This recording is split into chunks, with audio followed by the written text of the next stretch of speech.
Silakan. Baik, baik. Bismillahirrahmanirrahim. Assalamualaikum warahmatullahi wabarakatuh. Selamat Salam. siang menjelang sore, Bapak Ibu sekalian. Salam sehat, salam sejahtera, Om Swastiastu, salam pengadaan.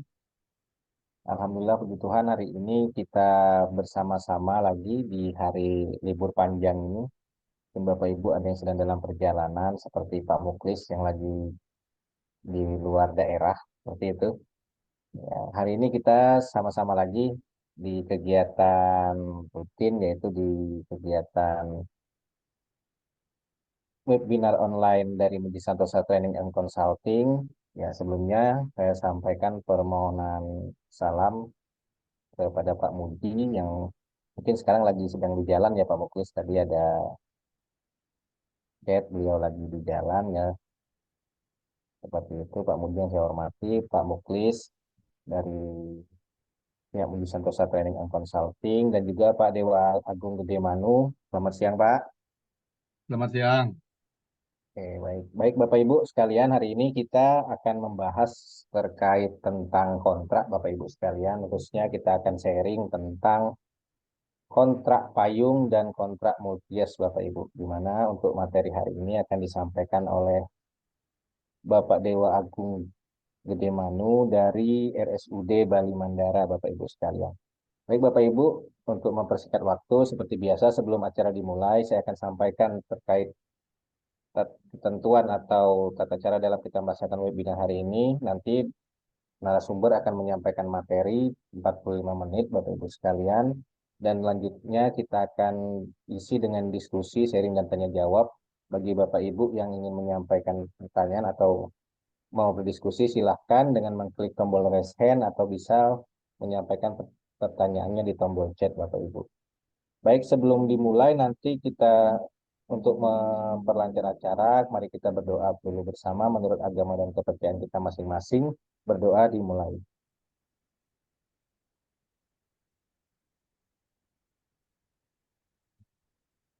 Baik, berdoa selesai. Selanjutnya kita langsung saja Pak Dewa Agung ke materi untuk waktu dan layar. Kami persilahkan Pak. Baik, terima kasih Mas Jeffrey. Selamat siang menjelang sore. Om Swastiastu, salam dari Bali. Assalamualaikum warahmatullahi wabarakatuh. Salam sehat, salam sejahtera buat kita semua. Terima kasih pertama-tama buat Pak Muji dengan Muji Santosa Training Consulting sudah memfasilitasi, memberikan ruang kepada kita profesi pengadaan untuk selalu update, untuk selalu berdiskusi, menghidupkan ruang-ruang diskusi pengadaan seperti ini sangat baik menurut saya sebagai kajian daripada pengadaan barang jasa sebagai hasanah keilmuan. Walaupun di hari libur panjang ini memang tetap kita harus berpikir produktif dan selalu bagaimana caranya mengisi hari-hari kita itu agar selalu memberikan manfaat buat profesi dan buat orang banyak. Sekali lagi terima kasih kepada MS Training Consulting.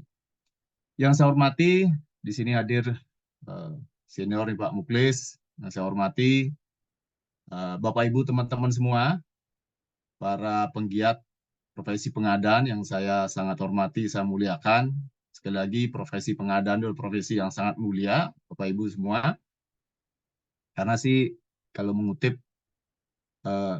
apa yang disampaikan oleh banyak penggiat pengadaan, pengadaan itu bukan segalanya, tapi segalanya butuh pengadaan, sehingga profesi pengadaan ini adalah profesi yang sangat mulia. Kita bayangkan kalau tidak ada orang-orang seperti kita semua, profesi pengadaan ini, niscaya pembangunan tidak akan jalan. Untuk itulah, saya sangat apresiasi ketika ada lembaga-lembaga seperti MSTC ini menyelenggarakan hal seperti ini. Ini sangat penting, Bapak Ibu teman-teman semua. Sebelum saya mulai acara, izinkan saya memperkenalkan diri. Nama saya Dewa Manu. Saya asli Bali. Saat ini bertugas di Rumah Sakit Umum Daerah Bali Mandara sebagai kepala instalasi pengadaan dan sekaligus juga sebagai ketua tim untuk divisi hukum, humas dan CMRS-nya Rumah Sakit Bali Mandara. Rumah Sakit Bali Mandara ada di daerah kawasan pariwisata Sanur. Kalau Bapak Ibu pernah ke Bali, saya yakin sih Bapak Ibu semua pernah ke Bali. Itu ada di kawasan pariwisata Sanur, dan sekarang kami punya tetangga baru, Rumah Sakit Bali International Hospital yang dibangun oleh BUMN, salah satu rumah sakit standar internasional juga. Nah, saya menyampaikan bahwa kami di Rumah Sakit Bali Mandara memang dari awal pembangunan memang rumah sakit diarahkan sebagai rumah sakit internasional dan menerapkan manajemen yang modern, termasuk di pengadaan barang jasanya. Banyak hal yang kami lakukan di RSBM itu yang mungkin tidak semua rumah sakit di Bali melakukan dalam hal pengadaan. Sehingga saya sangat senang ketika belajar, diajak diskusi hal-hal tentang pengadaan, karena di samping di Bali juga saya adalah ketua DPD Ikatan Ahli Pengadaan Indonesia, ketua DPD Bali, yang salah satu DPD yang paling aktif juga sih, di samping DPD Jatim dan DPD Sumsel, dan satu lagi lah DPD Sulawesi Selatan. Itu DPD IAPI yang paling aktif. Sehingga kita di Bali kemarin pada saat Rakornas, kita mendapatkan award sebagai salah satu DPD yang paling inovatif pengadaannya. Karena pendekatan kami pengadaan tidak selalu berbasiskan pelatihan-pelatihan saja, tapi kami juga melakukan banyak kegiatan. Salah satunya adalah ajang IAPI Award. Kalau teman-teman, Bapak Ibu kemarin melihat ada ajang award di DPP IAPI, kamilah yang menginisiasi duluan. Jadi IAPI Award DPP itu mengambil yang di DPD Bali, karena kami duluan. Karena saya sebagai profesi pengadaan sangat sadar bahwa profesi pengadaan itu harus diberikan apresiasi terhadap pelaku-pelaku pengadaan yang sudah menjalankan tugas mereka dengan benar. Kadang-kadang kita jarang memberikan apresiasi, tetapi kebanyakan orang ketika ada sesuatu masalah pengadaan yang menyalahkan profesi pengadaan. Tapi kita di Bali kita memberikan apresiasi itu melalui IAPI Award, dan IAPI Award kedua kami di tahun ini kami dilaksanakan di tanggal 21 ini, yang kita lakukan debat pengadaan. Kami melakukan debat pengadaan. Harapan kita debat pengadaan itu memberikan warna, memberikan ruang kepada orang-orang pengadaan itu agar bisa memberikan sebuah argumentasi terhadap sebuah proses dalam sebuah pengadaan. Karena saya sangat memegang apa yang Pak Muji sampaikan selalu, bahwa pengadaan itu bukan sekedar yang seharusnya, tetapi bagaimana sebaiknya. Itulah pengadaan barang jasa. Sehingga ruang untuk membangun sebuah inovasi itu selalu hidup melalui kajian-kajian pengadaan. Nah, salah satu yang kita kaji pengadaan itu dari sisi bagaimana orang pengadaan itu menyusun strategi berkontrak. Untuk itu, izin saya share materi, langsung saya share materi.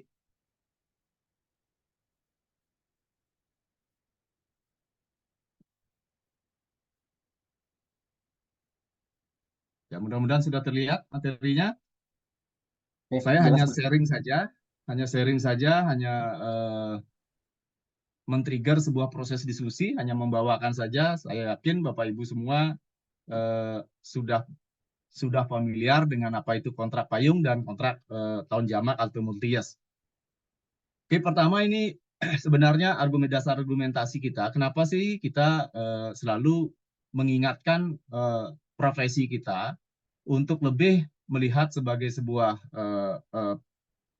pilihan jenis kontrak itu, karena dilandasi dengan kebiasaan kita sebenarnya melihat pemilihan jenis kontrak itu sebagai sebuah proses yang hanya proses yang normatif saja. Jadi ini ditimbulkan bahwa isu penyusunan kontrak ini selama ini kerap menimbulkan sengketa yang menjadi permasalahan. Ketika rancangan kontrak tidak dianggap sebagai instrumen yang menentukan minat strategi penawaran penyedia. Jadi kadang-kadang PPK menentukan jenis kontrak itu hanya berdasarkan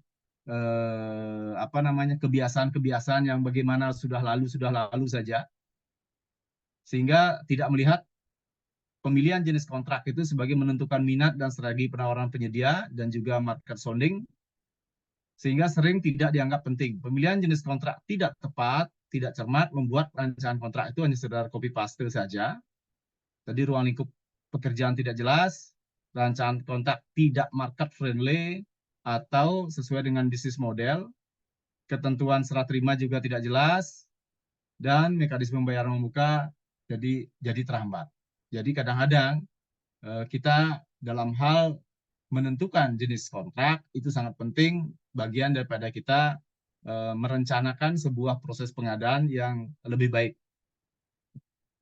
Nah, kaitan dengan jenis kontrak, bahwa PPK dalam kewenangannya bertugas menetapkan rancangan kontrak dalam proses persiapan. Ini relevan dengan Perpres 16/2018, pasal 11 dan pasal 25.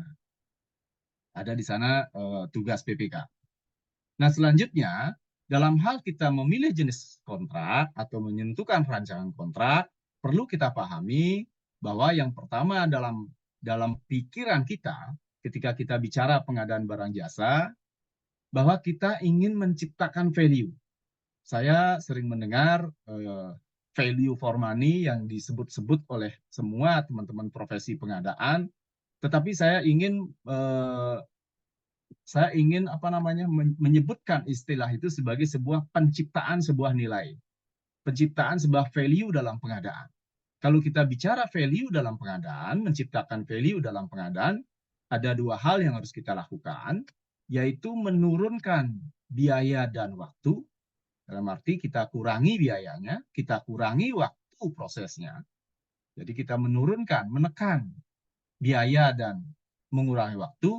Di sisi lain kita harus menaikkan kualitas dan tingkat layanan.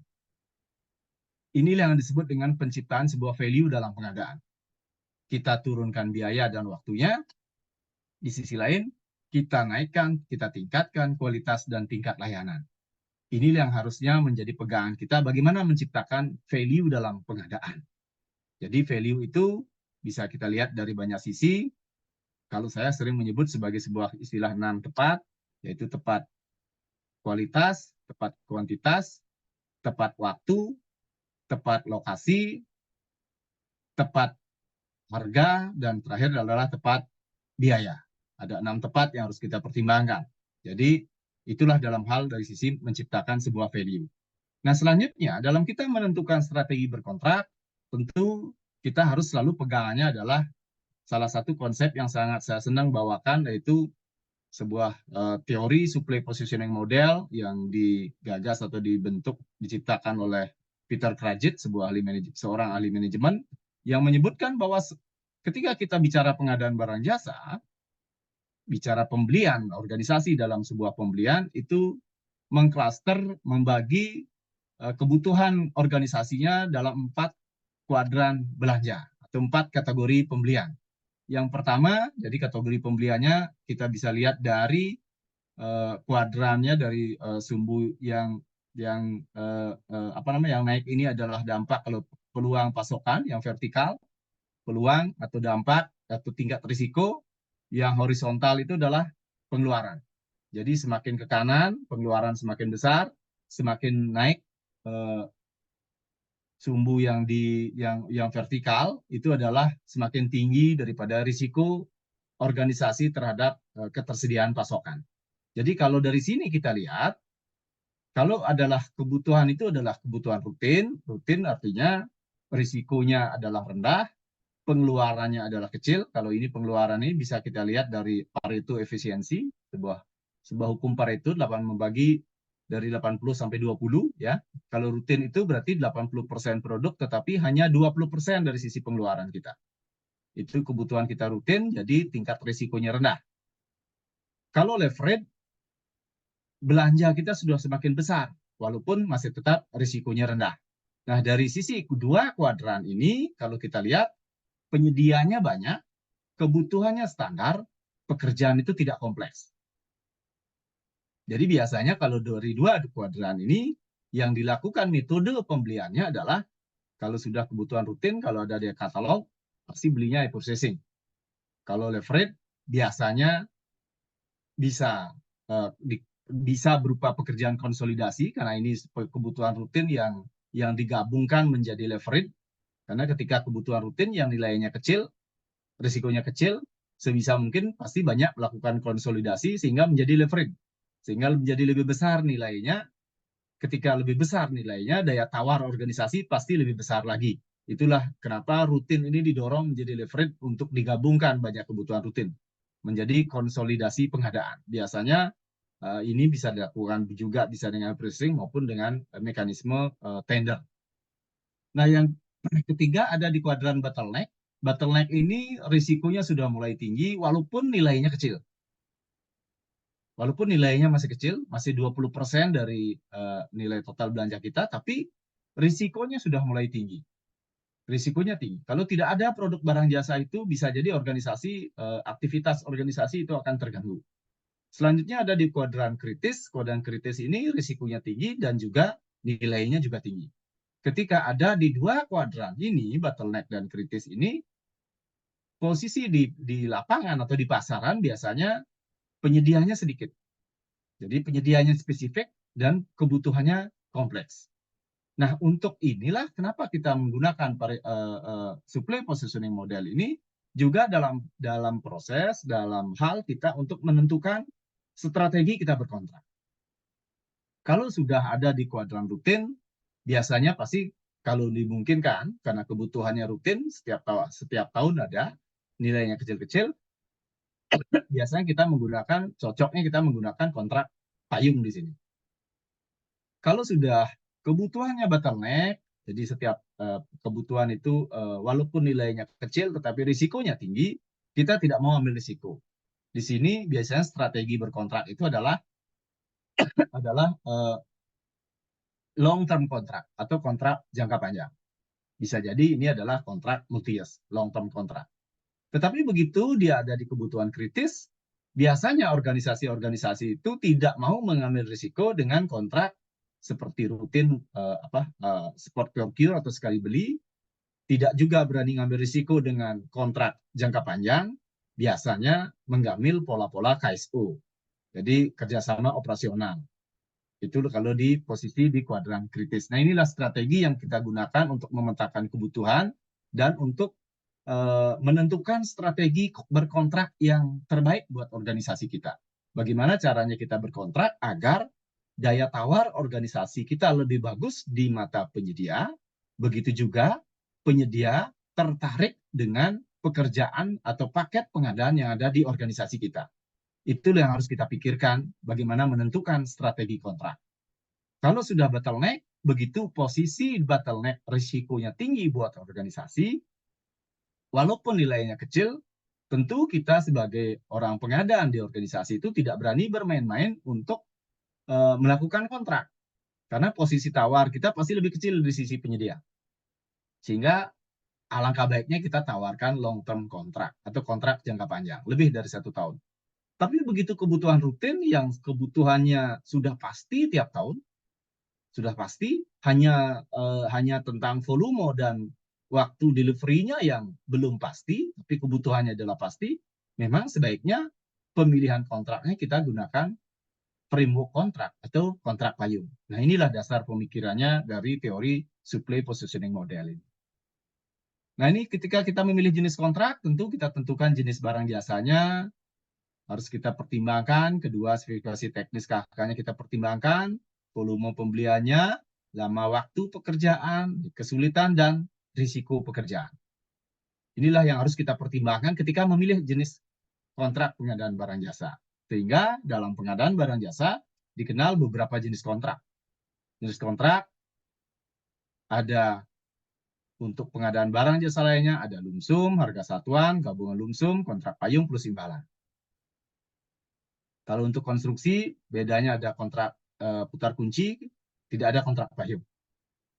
Kalau jasa konsultan non-konstruksi, kalau non-konstruksi ada kontrak payung, tapi kalau konsultan konstruksi, sesuai Perpres tidak ada kontrak payungnya. Nah, ini sebenarnya ada di Perpres tentang jenis-jenis kontrak. Selanjutnya kita masuk ke kontrak payung sesuai dengan pasal 27 ayat 8 Perpres 12 tahun 2021. Kontrak payung adalah kontrak yang berupa harga satuan dalam periode waktu tertentu untuk barang jasa yang belum dapat ditentukan volume atau waktu pengirimannya pada saat kontrak ditandatangani. Jadi dari pengertian ini dapat kita jabarkan beberapa unsur daripada kontrak payung itu. Kontrak payung itu adalah kontrak yang berupa kontrak harga satuan. Kedua, kontrak dengan periode waktu tertentu. Jadi kontrak payung itu periode waktunya tertentu, ya bisa 1 tahun, bisa 2 tahun gitu. Yang ketiga, kebutuhannya sudah pasti. Keempat, volumenya yang belum dapat ditentukan. Dan kelima, waktu pengiriman yang belum juga dapat ditentukan. Jadi kalau kontrak payung, volumenya belum dapat ditentukan. Tapi kalau kontrak harga satuan, volumenya baru berupa perkiraan. Ya, kalau kita komparasi dengan kontrak harga satuan, lumsum harga satuan, yang di harga satuan itu volumenya baru berupa perkiraan. Jadi volumenya emang ada. Kalau kontrak payung, volumenya belum dapat ditentukan. Jadi kita nggak bisa menentukan volume. Sehingga yang dikontrakkan itu adalah harga satuannya, per unit cost pekerjaan. Per unit cost pekerjaan. Oke, kita lanjut. Nah, beberapa keuntungan daripada kontrak payung. Pertama adalah menjamin harga barang jasa yang lebih efisien. Tentu kalau sudah kita berlakukan kontrak payung, tentu penyedia akan lebih tertarik dengan dengan paket pekerjaan yang ada di tempat kita. Ketersediaan barang jasa terjamin. Jaminan ketersediaan barang jasa sudah pasti kalau sudah kita berkontrak payung. Ketiga, pembayaran dilakukan oleh PPK atau setiap PPK, dalam arti kontrak payung ini bisa kita lakukan kontrak payung satu PPK dengan satu penyedia, atau kontrak payung bisa dengan lebih dari satu perangkat satuan perangkat daerah atau lebih dari satu PPK, ya, satuan kerja yang didasarkan pada hasil penilaian pengukuran bersama. Jadi kalau kontrak payung lebih efisiennya adalah berapa realisasi pekerjaan, segitu yang dibayar. Keempat, D atau sebagai pendekatan strategis dengan menggunakan analisis permintaan dan pembelanjaan. Nah, inilah pentingnya kita sebagai orang pengadaan selalu melakukan inovasi dan pendekatan-pendekatan keilmuan agar argumentasi ketika kita menentukan kontrak payung itu didasari dengan sebuah kajian analisis. Biasanya kajian analisis ini kita gunakan komparasi belanja tahun sebelumnya. Jadi ada analisis permintaan dan pembelanjaan di situ. Jadi berupa pendekatan analisis. Nah, kelima, menjadikan pengadaan lebih sederhana dan mudah karena adanya pengulangan sehingga persyaratan dipahami dengan baik. Jadi kalau kita sudah menerapkan pola kontrak payung, pengadaan itu akan jadi lebih sederhana. Karena persyaratan-persyaratan itu dipahami dengan baik karena itu adalah proses-proses belanja yang rutin pengulangan. Efisiensi administrasi waktu dan biaya pengadaan. Ini tadi bagian daripada membangun strategi, kita lebih efisien dari sisi administrasi, kita efisien waktu, dan termasuk biaya pengadaannya. Kalau kita sudah menggunakan pola berkontrak dengan kontrak payung. Menjadikan pengadaan proaktif bukan reaktif. Jadi pelaku-pelaku pengadaan akan kelihatan lebih proaktif, terlihat lebih proaktif dengan menginisiasi sebuah pola berkontrak, kontrak payung ini. Sehingga kita sebagai orang pengadaan kelihatan proaktif dan tidak sebagai insan-insan yang reaktif. Keuntungan lain adalah menunjukkan komitmen itikat baik pemerintah. Jadi kalau organisasi pemerintah berani menawarkan pola adalah kontrak payung, itu artinya ada relasi lebih antara penyedia dengan pemerintah. Kenapa saya bilang relasi lebih?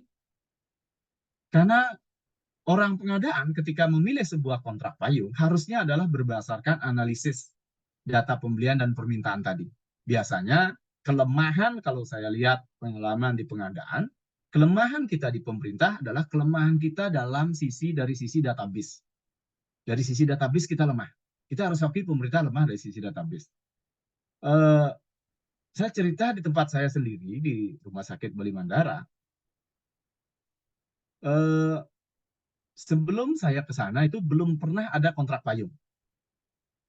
Karena memang kita nggak punya data untuk kita jadikan dasar berapa sih perkiraan belanja kita untuk tahun selanjutnya itu. Nggak pernah kita punya data.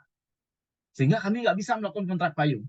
Karena data, analisis data itu penting untuk kita gunakan sebagai data awal untuk kita melakukan negosiasi kontrak dengan penyedia.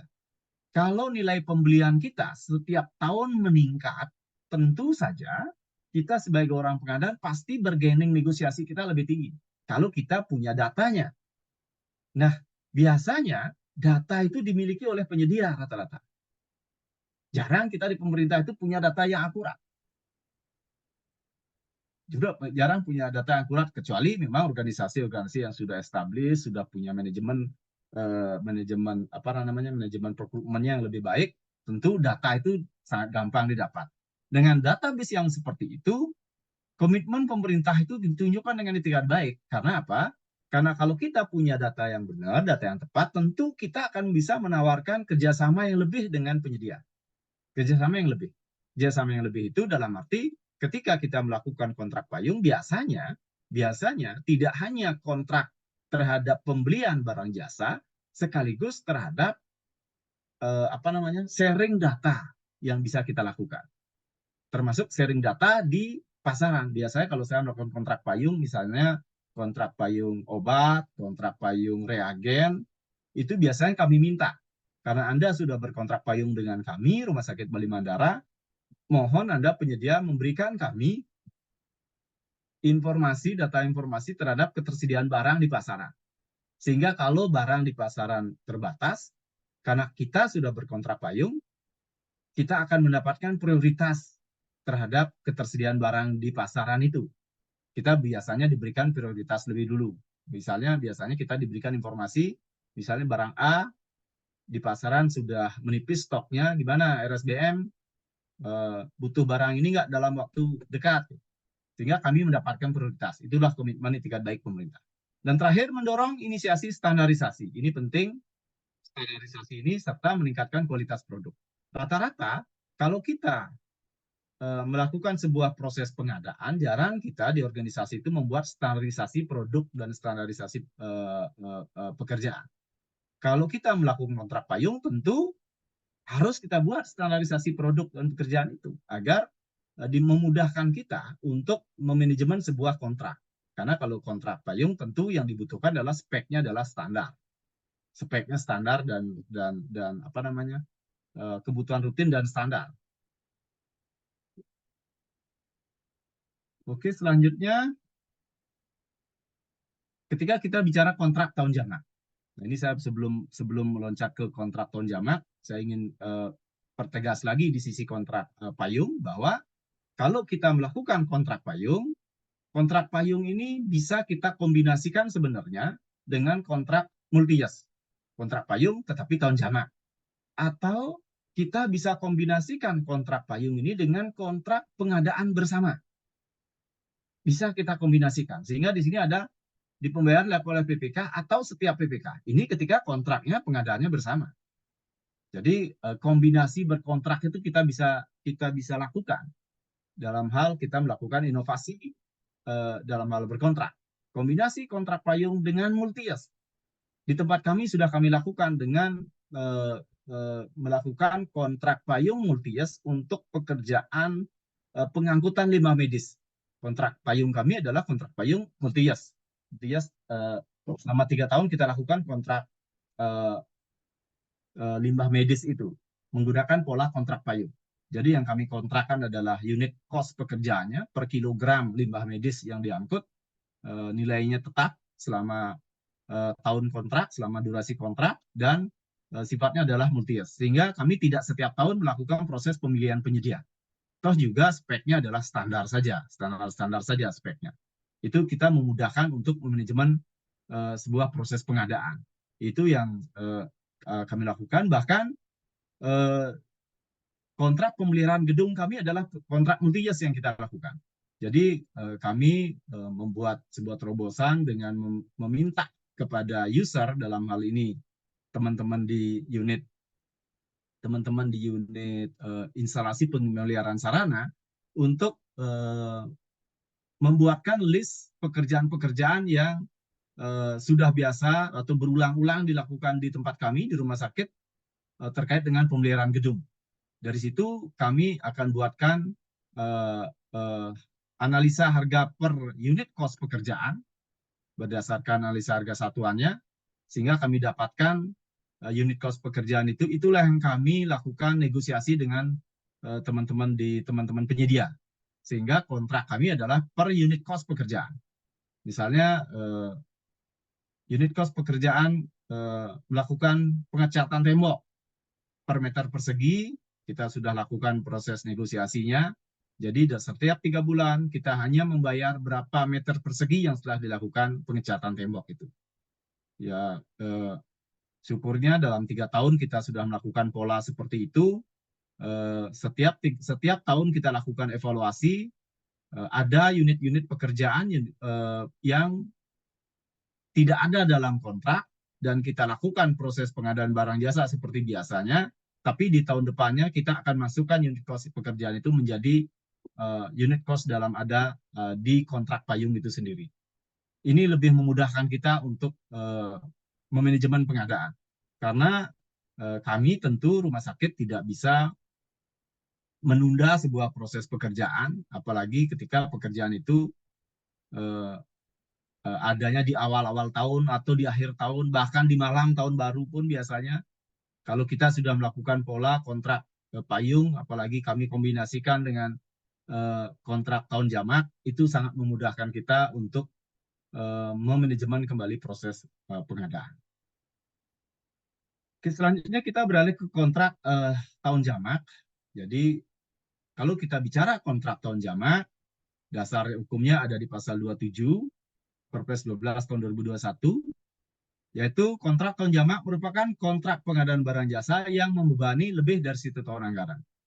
Dilakukan setelah mendapatkan persetujuan pejabat berwenang sesuai dengan ketentuan peraturan undang-undang. Nah, ini dapat kita bagi menjadi 3 sebenarnya kontrak tahun jamak itu. Yang pertama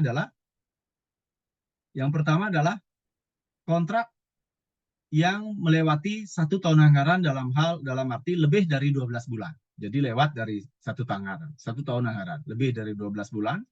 Yang kedua, kontrak yang kurang dari 12 bulan tetapi melewati tahun anggaran. Yang ketiga adalah pekerjaan yang memberikan manfaat lebih apabila dikontrakkan lebih dari 1 tahun anggaran dan paling lama 3 tahun anggaran. Nah, ini kaitannya dengan masa jabatan daripada kepala daerah biasanya. Kalau kepala daerah, kalau kita lihat di kontrak tahun jamak ya, lebih dari 3 tahun anggaran. Tidak boleh lebih dari 3 tahun anggaran. Jadi ada tiga concern kita ketika bicara kontrak tahun jamak, yaitu pertama, pekerjaan yang memang durasi kontraknya pelaksanaan pekerjaan lebih dari 12 bulan. Yang kedua, kurang dari 12 bulan tetapi lebih dari 1 tahun anggaran atau melewati tahun anggaran.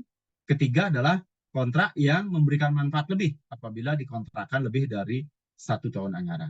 Itulah kontrak multi-years. Nah, ini dasar hukumnya. Ini rasanya menjadi atensi kita, perlu kita cermati bersama.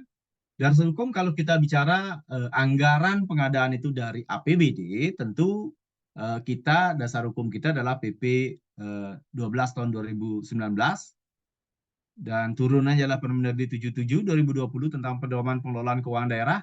Nah, ini muncul di sini ketika di PP-nya adalah di angka 27, ya, pasal 1 angka 27.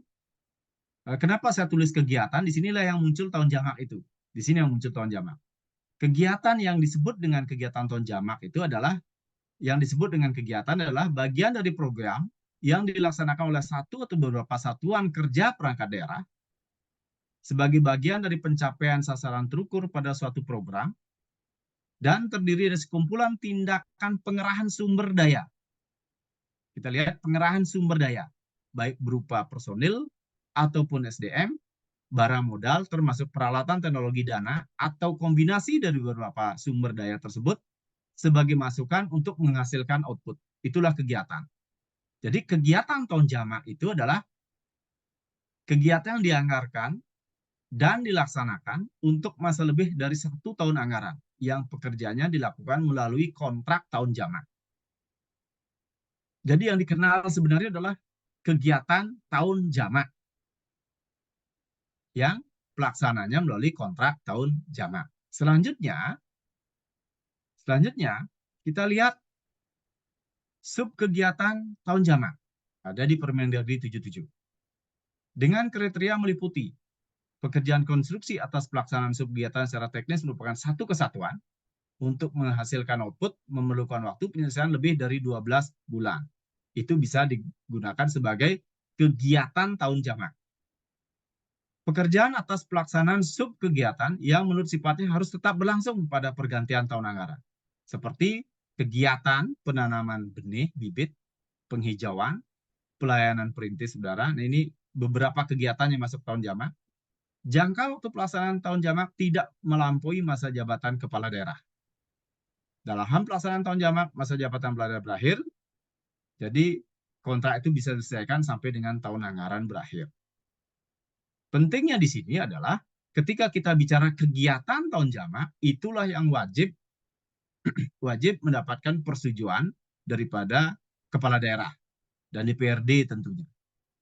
Ketika ada penyusunan penetapan KUA PPAS, kebijakan umum anggaran, penetapan plafon anggaran sementara, itu sudah mulai disetujui kegiatan tahun jamaknya. Kegiatan tahun jamaknya. Oke, tetapi menurut saya kita ini bicara kegiatan. Tapi bagaimana dengan proses pengadaannya? Bagaimana dengan proses pengadaannya? Nah, ini masih menjadi diskusi kita. Dan syukurnya saya tugas di rumah sakit yang notabene kalau rumah sakit tentu selain Permendagri 77 ada ruang buat kita di rumah sakit, ada Permendagri 79 yang memberikan ruang buat kita untuk lebih fleksibel dalam hal mengelola sebuah proses pengadaan. Permendagri 79 tentang BLUD mengatur khusus terkait dengan pelaksanaan kerjasama rumah sakit dengan pihak lain. Nah, disitulah ruang yang bisa kita ambil untuk melakukan kontrak-kontrak tahun jamak di rumah sakit. Kita atur pola kerjasamanya. Kalau tadi kita lihat di kuadran, kalau kita lihat di kuadran ini, beberapa kebutuhan rumah sakit yang sifatnya bottleneck dan kritis ini, kita lakukan kerjasama lebih dari 1 tahun. Kita lakukan kerjasama lebih dari 1 tahun. Kenapa? Karena dasarnya adalah Permendagri 79. Dan ketika kita bicara BLUD sudah diberikan kewenangan kepada direktur rumah sakit selaku pemimpin BLUD untuk melakukan kerjasama dengan pihak lain sesuai dengan Permendagri 79. Jadi di sini kita lakukan pola kerjasama yang bisa kita ambil dengan mengabaikan apa yang ada di Permendagri 77 tadi. Ini yang kita lakukan. Sehingga ketika kita melakukan misalnya kerjasama untuk kemarin saya lihat kerjasama untuk penyediaan kartu berobat, itu kita lakukan lebih dari 1 tahun, 3 tahun, tetapi kita tidak melakukan term seperti apa persyaratan Permendagri 77 dengan meminta persetujuan daripada gubernur. Karena itu kita sudah lakukan berdasarkan Permendagri 79. Itu kalau kita bicara di BLUD. Jadi ruang fleksibilitas yang ada di BLUD, di rumah sakit, itu sangat bisa kita maksimalkan untuk memaksimalkan bagaimana mendapatkan value dari setiap proses pengadaan. Nah, kalau kita bicara APBN,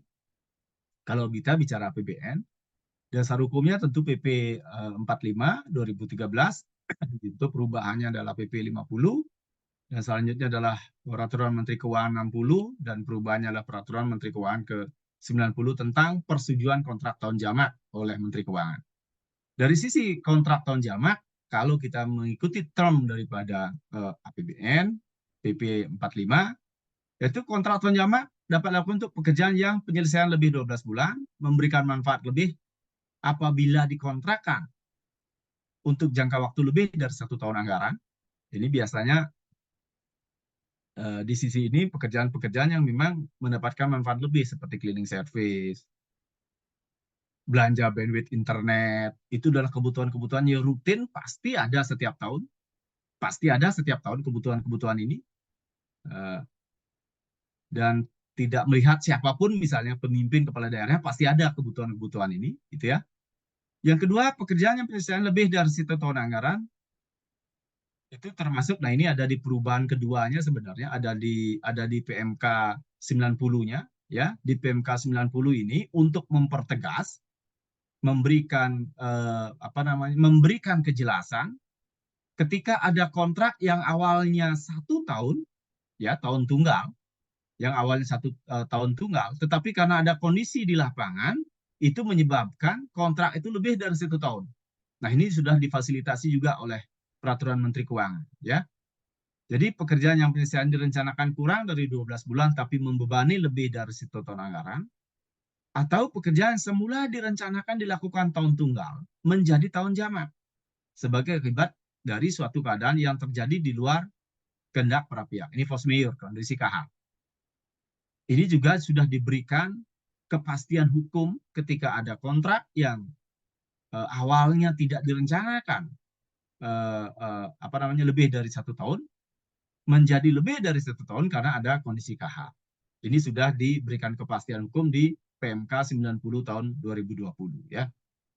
Nah, persetujuan sesuai dengan PMK ini adalah kalau persetujuan di pengguna anggaran dengan ketentuan pekerjaan konstruksi sampai 200 miliar atau non konstruksi sampai 20 miliar. Persetujuan wajib Menteri Keuangan kalau konstruksi di atas 200 miliar atau non konstruksi di atas 20 miliar. Jadi 2 term persetujuan sampai 200 miliar ada di pengguna anggaran, berarti ada di menteri, ada di kepala lembaga, ada di kepala lembaga di pengguna anggaran. Yang kedua ada di Menteri Keuangan kalau di atas daripada 200 miliar untuk konstruksi dan 20 miliar untuk non konstruksi. Jadi kontrak tahun jamak itu sudah dinyatakan, teman-teman, sejak pengusulan anggaran, sehingga bukan suatu tiba-tiba, walaupun ada kepastian hukum juga diberikan sebuah kepastian ketika pekerjaan itu karena force majeure, karena keadaan kahar, itu menjadi lebih dari 1 tahun anggaran. Multi-yes harus ada justifikasi teknis. Jadi Bapak Ibu teman-teman, ini yang saya sebutkan, kita orang-orang pengadaan harus bisa membangun sebuah argumentasi teknis, argumentasi sebuah kajian argumentasi kebutuhan yang saya sangat suka ketika kita bisa bicara argumentasi, kajian, tentu harus dilandasi dengan sebuah konsep dan teori untuk bagaimana caranya memaksimalkan pencapaian sebuah output pekerjaan. Ini pentingnya bahwa multi-yes pun harus ada justifikasi teknis dari instansi yang kompeten.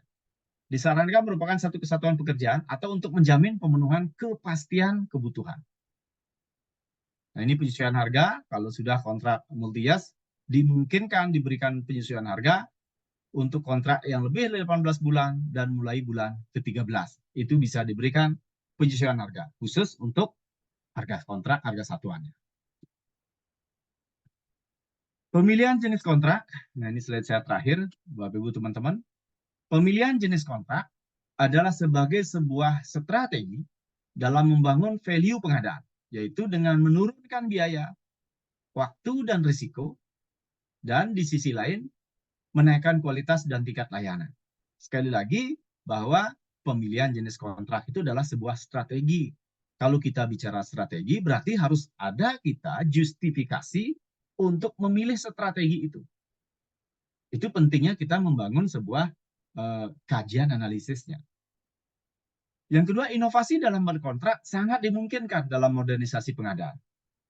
Ini saya pertegas kembali apa yang saya sampaikan di awal tadi, bahwa pengadaan itu bukan hanya bagaimana seharusnya, tapi bagaimana sebaiknya.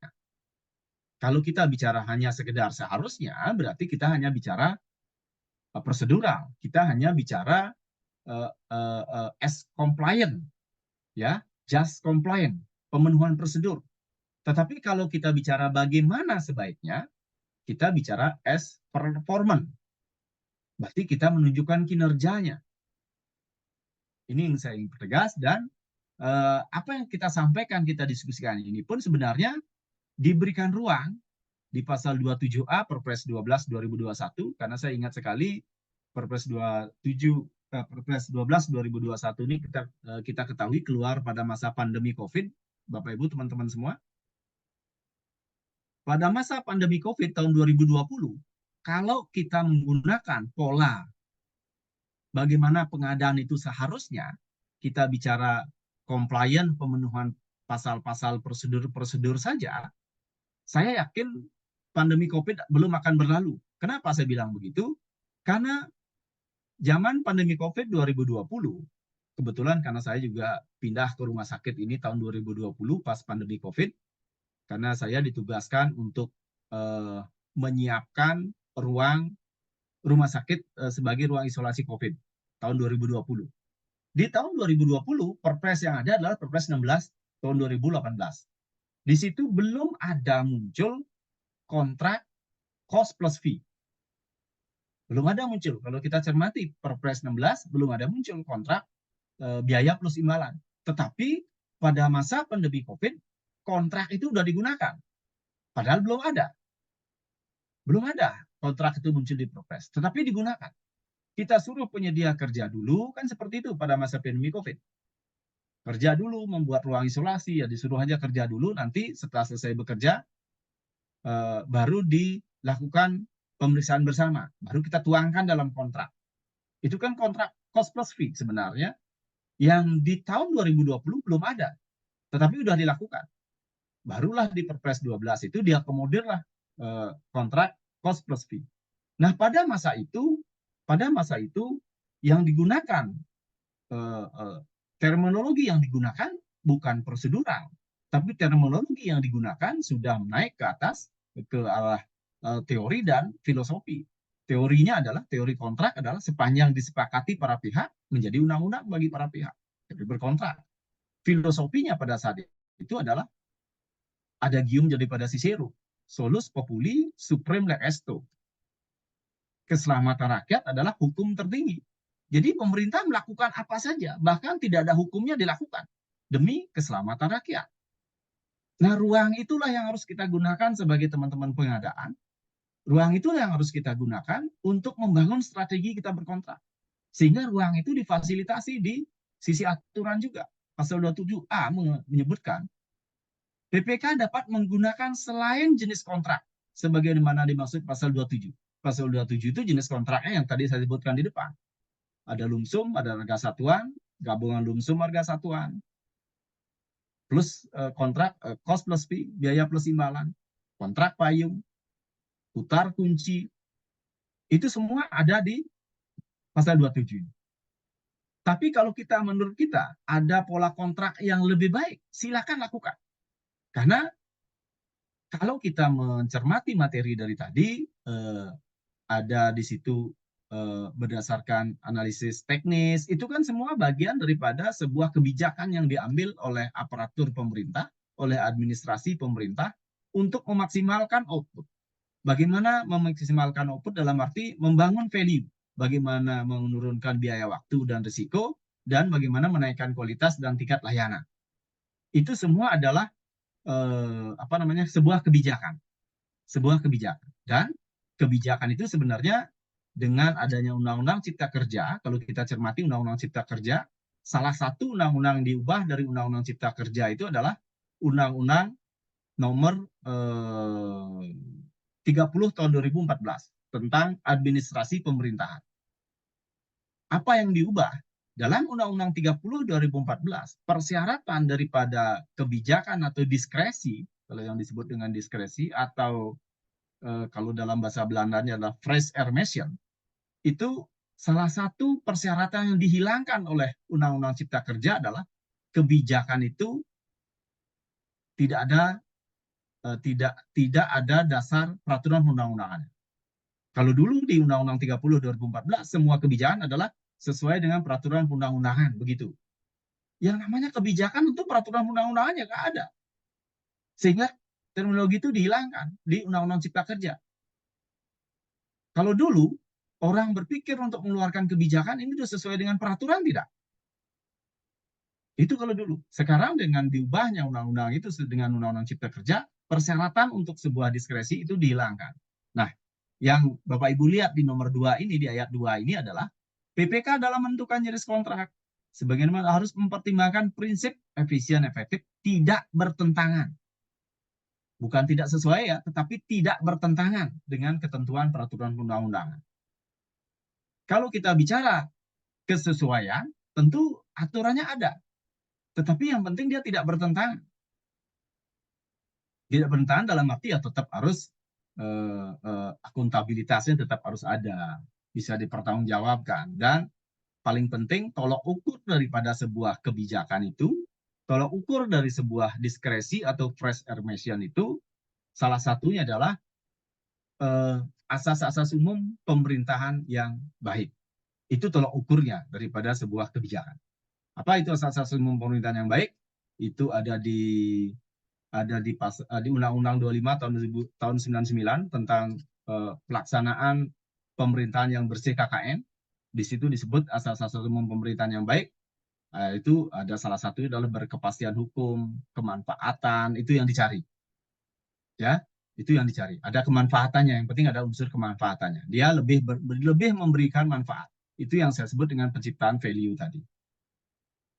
Itu mungkin yang bisa saya sampaikan untuk membuka ruang diskusi. Matur semua, terima kasih. Mudah-mudahan bermanfaat untuk membuka ruang diskusi ini. Sekali lagi saya hanya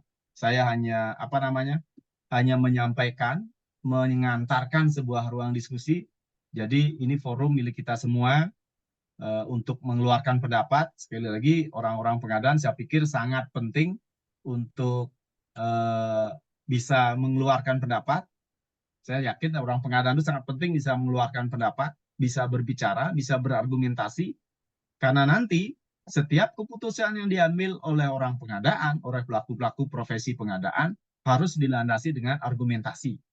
Membangun argumentasi itu tentu tidak lepas dari konsep, dari teori, dari filosofi. Itu yang mungkin bisa saya gunakan untuk mengantarkan ruang diskusi ini. Terima kasih. Waktu saya serahkan kembali kepada Mas Yefri. Makasih. Lanjut Mas Yefri. Baik, baik. Terima kasih Pak Dewagung. Ya, demikian Bapak Ibu sekalian, sedikit materi yang disampaikan nanti oleh Pak Dewagung sebagai seperti saya disampaikan Pak Dewa tadi sebagai bahan sharing kita untuk membahas terkait bagaimana kita menetapkan jenis kontrak seperti itu. Baik Bapak Ibu sekalian, kita lanjutkan di sesi selanjutnya ada untuk diskusi dan tanya jawab. Mungkin di sini ada Bapak Ibu yang mau berdiskusi langsung, kami persilahkan dengan mengklik tombol raise hand. Ini di kolom chat juga sudah ada beberapa pertanyaan nih Pak Dewa. Baik, sambil menunggu yang teman-teman yang mau raise hand, saya bacakan dulu yang pertama ini dari Pak Mustajab ya. Mohon izin bertanya, di UKPBD kami setiap tahun mengadakan bahan bangunan seperti pasir, batu, besi, semen, kayu, dan lain-lain untuk pekerjaan pemeliharaan sarpras pengendali banjir. Sebaiknya kami menggunakan kontrak payung atau kontrak e-katalog. Mungkin maksudnya surat pesanan begitu Pak Dewa ya. Terima kasih Pak atas pencerahannya. Baik Pak Dewa, kami persilahkan Pak untuk menanggapi pertanyaan di kolom chat yang pertama ini. Oke, makasih dari Bapak Mustajab. Kalau memang sudah ada di katalog, sebenarnya katalog itu pun sebenarnya kan kontrak payung sebenarnya. Sebenarnya kontrak payung itu di katalog itu. Cuman kalau misalnya memang ada di katalog, ini kalau saya menghubungkan selalu gini, apa namanya? Semua keputusan atau semua pilihan-pilihan yang kita lakukan harus berdasarkan sebuah kajian analisis tadi, analisis belanja dan analisis permintaan dan analisis belanja kita. Kalau kita punya data yang lebih baik, kalau kita punya data yang lebih baik di internal kita punya data yang lebih baik di internal kita terhadap evaluasi penyedia, karena ini kaitannya dengan penilaian kinerja penyedia, dengan penilaian kinerja penyedia.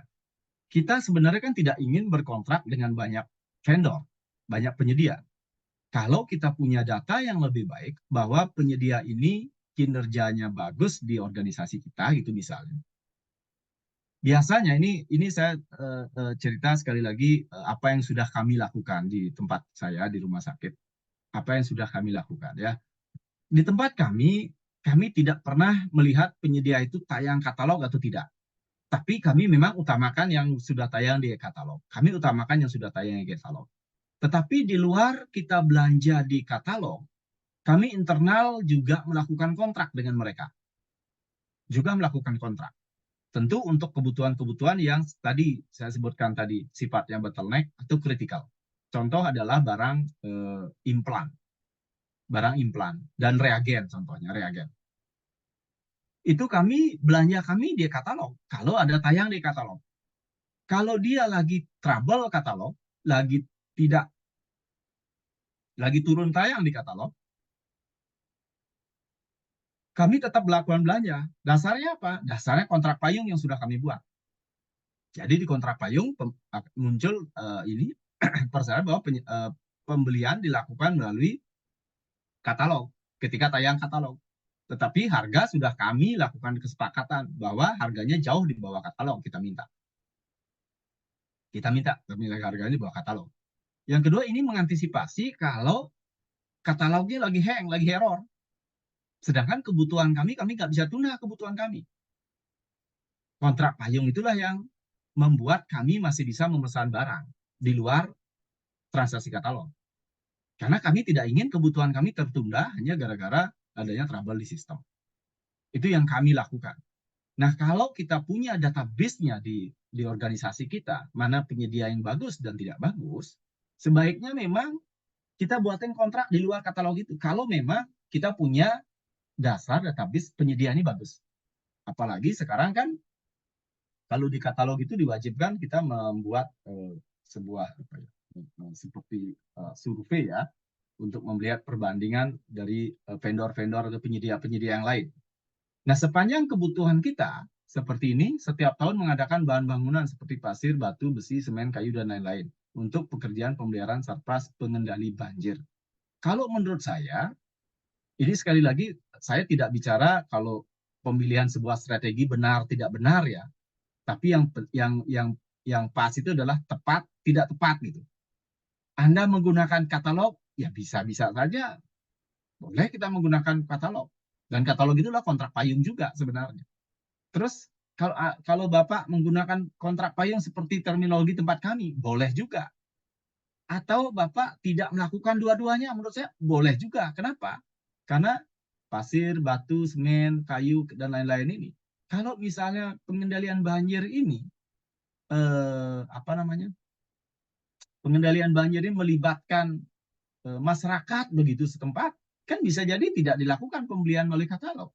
Bisa dilakukan pembelian di setempat, di lokasi setempat. Bisa jadi begitu, bisa juga. Nah, sekarang value mana yang mau kita munculkan di sini? Kalau kita membangun value-nya adalah standarisasi, menurunkan biaya, begitu, bisa saja kita menggunakan pola kontrak payung, belanja katalog. Tapi kalau kita memunculkan value lain, misalnya melibatkan masyarakat setempat, nah ini kan tentu harus dimunculkan dalam menyusun sebuah perencanaan pengadaan.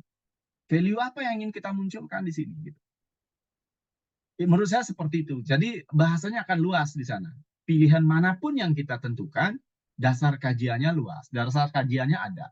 Karena kami ingin value ini yang kita ingin dapatkan. Itu value ini yang kita ingin dapatkan gitu. Itu sih menurut saya. Jadi saya tidak memberikan apa namanya, memberikan justifikasi apakah ini yang benar, paling benar atau ini yang paling benar enggak. Tapi lebih kepada tepat, tidak tepat. Tergantung value mana yang kita ingin cari. Kalau value-nya adalah menurunkan biayanya dan risikonya, karena ini saya lihat ada ada sarana prasarana pengendali banjir, bisa jadi di masing-masing lokasi kita bisa melibatkan masyarakat setempat begitu. Kalau kita ambil value menurunkan biaya, menurunkan risiko, ya cocoknya adalah kontrak payung. Kenapa? Karena kebutuhannya sudah pasti setiap tahun. Hanya waktu dan delivery-nya, volume, waktu dan delivery-nya yang belum dapat kita pastikan. Itu mungkin Pak Mustajab. Mudah-mudahan kalau ada teman-teman lain yang bisa memberikan urun pendapat, saya persilakan. Oke, baik. Pak Dewa, demikian Pak Mustajab atas penyampaian dari Pak Dewa. Jadi intinya kembali ke analisis kita selaku pelaku pengadaan, Pak ya. Lebih Betul, tepatnya betul. menggunakan apa seperti itu ya. Bukan benar Pendekatannya atau apa? tidak benar, tapi tepatnya seperti apa seperti itu ya. Ya. Oke, selanjutnya Pak dari Pak Agus Kurniawan, mohon diberikan penjelasan perbedaan kontrak payung dan kontrak payung multi years, Pak. Nah, kontrak payung sendiri boleh melewati tahun, Pak ya. Tapi ada di perbedaan kontrak payung dan kontrak payung multi years itu seperti apa? Silakan Pak Dewa. Ya, kalau menurut saya memang ini kontrak payung itu bisa dikombinasikan dengan multi-years. Karena kontrak payung itu dalam periode tertentu. Periode itu tentu saja berdasarkan negosiasi kita di awal dengan penyedia. Kalau negosiasi kita ternyata ketemu di angka, di harga misalnya, di tingkat layanan, di harga yang menurut kita sangat menguntungkan organisasi kita, tetapi penyedia meminta negosiasi itu baru ketemu ketika berkontrak lebih dari 1 tahun anggaran, silakan saja buatkan pola kontrak payung dengan kombinasi dengan multi-years, tentu dengan mengikuti term peraturan-peraturan yang tadi sudah kita diskusikan, kecuali untuk BLU. Kalau saya lebih kepada cenderung menggunakan pola pendekatan kontrak payung dengan multi-years, tetapi di tempat kami ada juga kontrak payung yang tidak multi-years. Karena kesepakatan harga yang kami dapatkan tidak sampai lebih dari 1 tahun.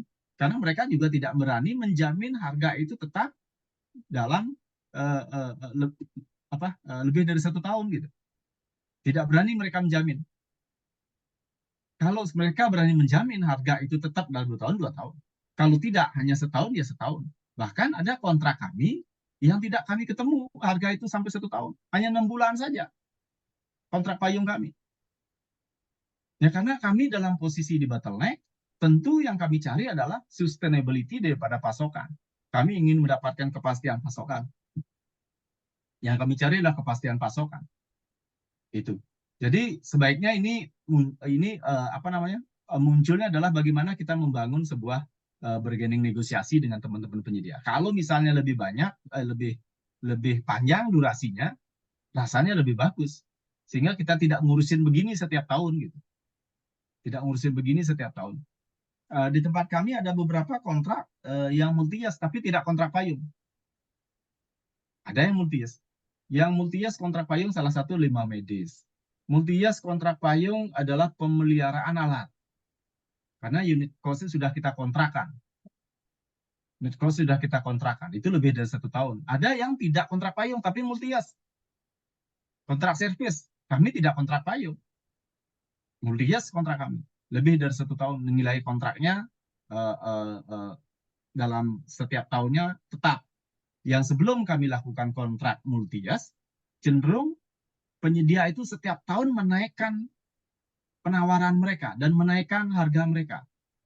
Tapi begitu kita berikan kontrak payung, bukan begitu kita berikan kontrak payung bahkan multi-years, ada beberapa yang hanya kontrak multi-years, harga menjadi turun. Karena mereka sudah mendapatkan jaminan kepastian bahwa dalam durasi kita berkontrak 3 tahun itu mereka pasti mendapatkan pekerjaan. Jadi itu seperti itu. Jadi ada yang kontrak payungnya dikombinasi multi-years, ada yang tidak. Oke, baik. Demikian. Selanjutnya mungkin saya kembali lagi Bapak Ibu sekalian yang ingin berdiskusi langsung, kami persilahkan dengan klik tombol raise hand. Sambil menunggu kita kembali ke pertanyaan di kolom chat, Pak. Nah, ini juga dari Ibu Rustiati dari Jawa Barat. Untuk pekerjaan pengadaan jasa keamanan, jasa kebersihan, jasa pengemudi, konsultan perorangan, dan jasa akomodasi rutin, apakah sebaiknya dilakukan melalui kontrak payung atau kontrak tahun jamak? Dan bagaimana kepastian penganggarannya, Pak? Seperti itu. Silakan, Pak Dewa. Uh, Kalau menurut saya, kalau sudah itu kebutuhan rutin setiap tahun ada, ya cuma waktu dan deliverynya yang belum pasti, memang sebaiknya kita menggunakan kontrak payung. Ya, kalau ini pekerjaan jasa pengamanan, jasa kebersihan, jasa pengemudi, jasa konsultan perorangan, jasa akomodasi yang rutin selalu ada setiap tahunnya melalui kontrak payung atau kontrak tahun jamak. Nah, ini kalau kita lihat, kita pilih misalnya jasa pengemudi, jasa konsultan perorangan, tentu bisa kita menggunakan kontrak tahun jamak. Kalau ini ada di tempat kami seperti rumah sakit, biasanya kita melakukan kontrak kerjasama dengan mereka.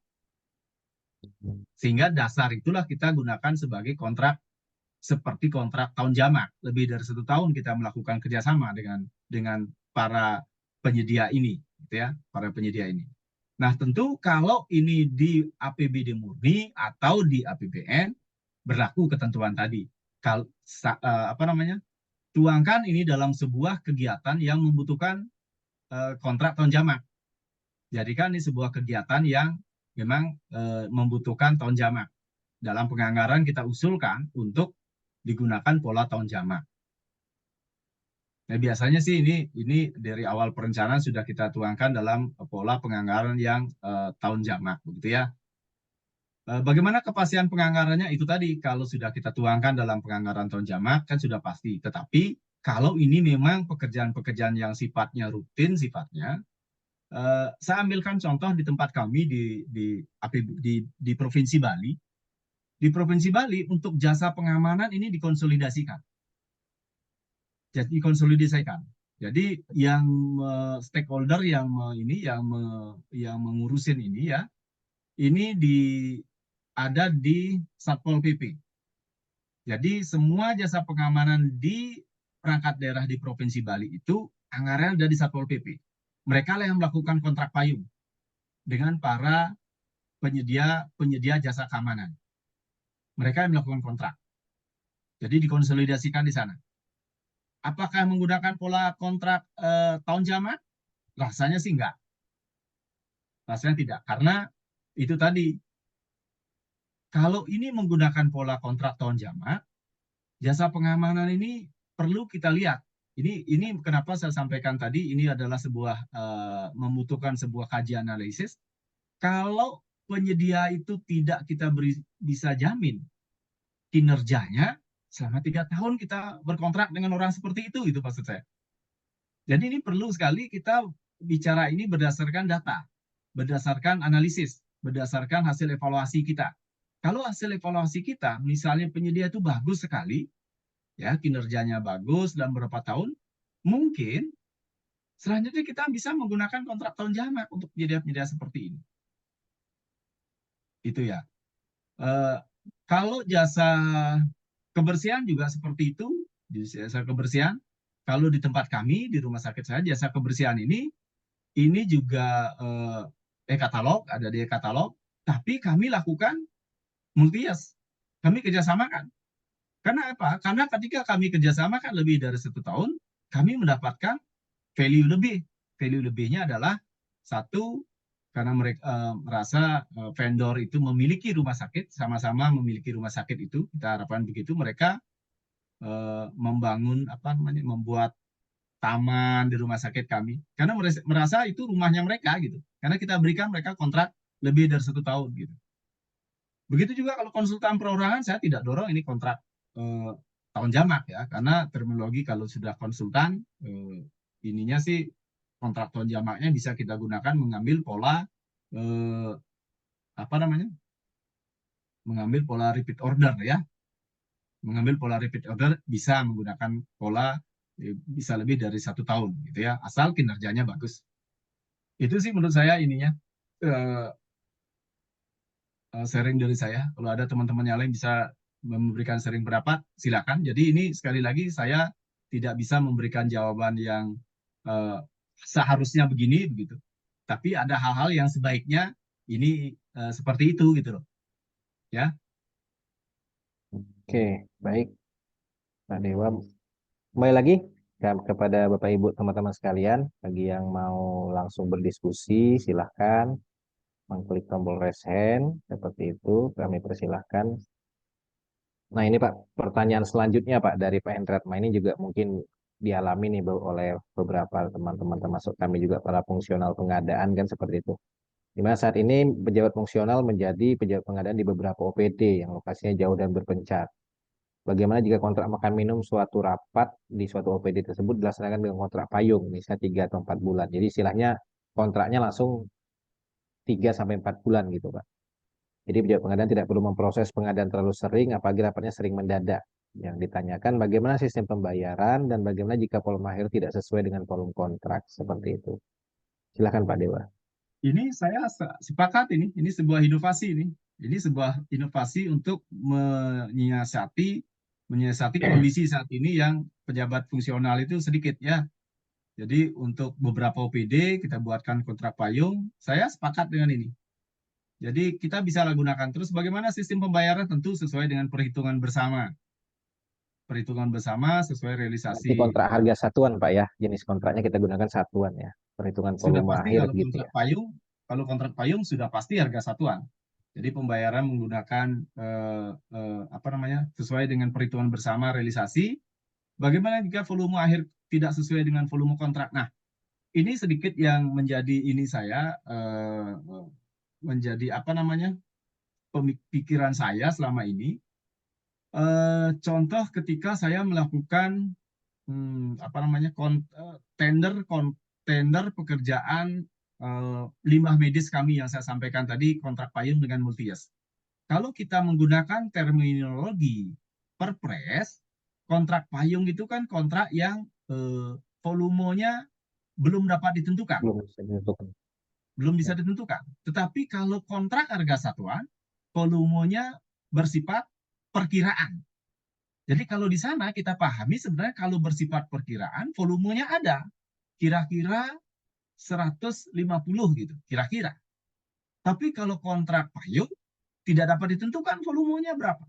Sehingga yang kita kontrakkan adalah per satuannya, per unit cost-nya, per satu produk itu yang kita kontrakkan. Nah ini menjadi sedikit ini saya kemarin dengan teman-teman Pokja, karena saya juga nggak tahu karena sudah lama saya nggak buka SPSE ya, di situ harus muncul volume. Nah ini yang perlu kita ini juga diskusi kita. Di sini harus muncul volume. Sedangkan di sisi lain kalau kontrak payung, volumenya tidak dapat ditentukan. Nggak bisa kita tentukan volumenya. Yang mungkin kita bisa gunakan volume perkiraan sementara juga sebenarnya jadinya. Nah, bagaimana jika tidak sesuai volume? Karena sudah kita sepakati itu adalah kontrak payung dan yang berlaku adalah volume sesuai dengan relasi pekerjaan, tentu kayaknya kita tuangkan aja dalam kontrak. Sehingga volume itu tidak mengikat. Gitu. Volume itu tidak mengikat. Jadi kita bisa tuangkan dalam kontrak. Sistem pembayaran sesuai dengan realisasinya. Dan sangat dimungkinkan kontrak payung ini digunakan, dikombinasikan dengan kontrak pengadaan bersama. Salah satunya adalah ini. Ini menarik dari Pak Endratma menurut saya. Itu menurut saya sangat dimungkinkan kombinasi, dibuat pola kombinasi seperti itu. Itu Mas Ferry, saya tadi tertarik ada pertanyaan lagi saya cari juga di kolom chat ini ada pertanyaan yang terkait dengan APH tadi. Mungkin bisa dibantu Mas Ferry. Nah, ini dari Ibu Rustiati ya. Mas Ferry suaranya hilang tuh, belum di unmute. Oh, Pak. Nah Nah, ini Pak dari Bu Susiati nih. Inovasi dalam berkontrak sangat dimungkinkan dalam modernisasi pengadaan bukan hanya bagaimana seharusnya tapi bagaimana sebaiknya. Ini seperti yang Beli sampaikan tadi. Nah, inovasi ini kita ambil namun tidak ada regulasi bagaimana menjawab apabila ada pertanyaan dari APH, Beli. Apakah cukup dengan kajian, analisis, filosofi, dan lainnya, sementara pengalaman APH adalah membaca, ya kalau dari sisi APH sih eksplisit ada ketentuan yang mengatur kan seperti itu. Silahkan, Beli. ini sebenarnya diskusi menarik Ibu Rustiati. Itulah kenapa saya sangat mendorong teman-teman apa namanya teman-teman profesi pengadaan itu eh, bisa membangun sebuah argumentasi berlandaskan teori dan konsep, ya teori, konsep, filosofi gitu ya. Saya sangat mendorong teman-teman membangun kajian-kajian argumentasi. Contohnya ini, inovasi tidak ada dalam regulasi. Tadi sudah saya sebutkan.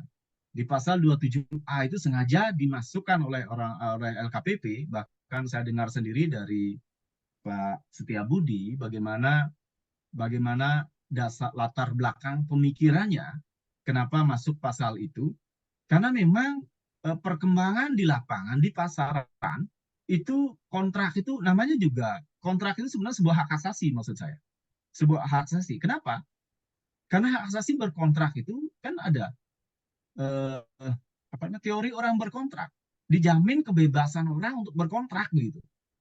Negara itu menjamin kebebasan orang untuk berkontrak. Siapa saja boleh berkontrak sepanjang ada 4 syarat yang terpenuhi.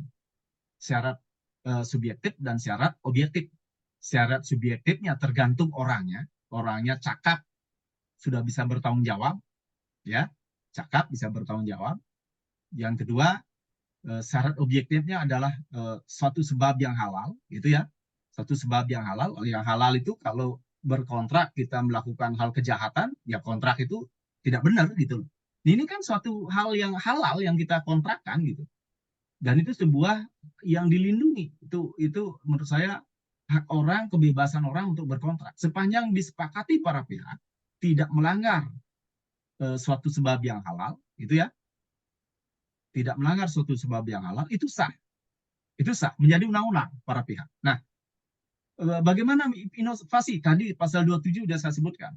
Pasal 27 bahkan membolehkan PPK itu menggunakan pola kontrak yang tidak ada di Perpres.